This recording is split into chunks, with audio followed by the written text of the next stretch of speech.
Subiri kwanza.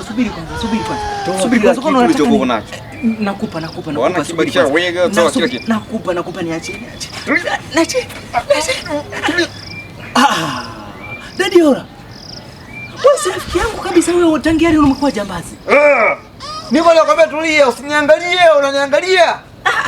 Acha bana kunifanyia hivyo bana. Wewe tangia leo umekuwa jambazi wewe.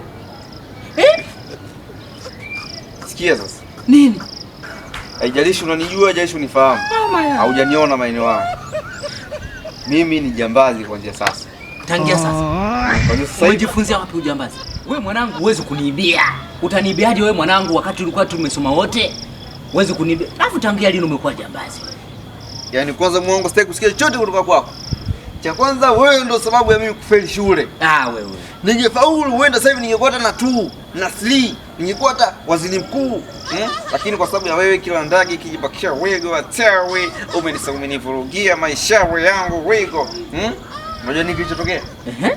Wewe ndiye ulisababisha mimi kufeli. Mimi nimekufelisha kwa sababu gani? Ulikuwa unaninyima majibu. Toa kila kitu ulichokuwa. Mimi sikukufelisha na sitoi kila kitu. Kwa nini nikupe wewe wakati mwanangu? Usinipe, sitaki unipe, nataka tu unipe begi. Wewe nakupaje begi wakati wewe mwanangu wewe unanisaidiaje? Unanisaliti leo? Unanisalitije? Sasa, muda wote ule unafanya nini polini? Kwa kuja.